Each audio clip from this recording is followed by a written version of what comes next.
కేంద్రంలో ఉన్నది నరేంద్ర మోడీ గారి ప్రభుత్వం.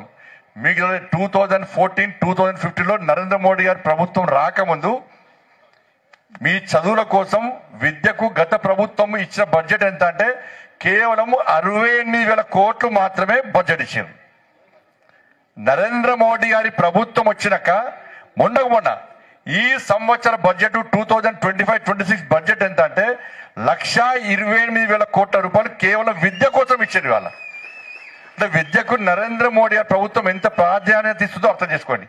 ఈ 11 సంవత్సరాల కాలంలో 8 లక్షల కోట్ల రూపాయలను ఇలా విద్య కేటాయించడం.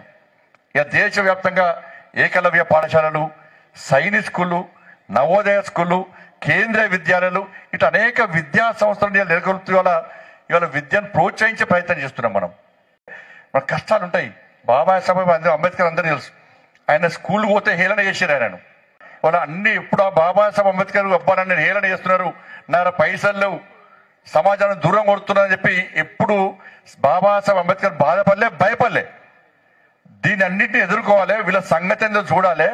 ఇవాళ ఎవడైతే నన్ను హేళన చేస్తున్నారో వాళ్ళందరికీ నేనే స్ఫూర్తి కావాలని చెప్పి ఒక గొప్ప మహనీయునిగా ఈ భారతదేశానికి రాజ్యాంగం అందించిన వ్యక్తిగా ఏ విధంగా బాబాసాహెబ్ అంబేద్కర్ స్ఫూర్తినాడో దాన్ని మనం ఆదర్శంగా తీసుకోవాలి.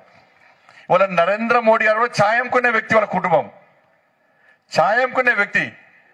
దేశ ప్రధాని అయితే చాలా మంది హేళన చేశారు, అరే ఈ ఛాయంకుంటూ ప్రధాని చేస్తారా అని చాలా మంది అన్నారు.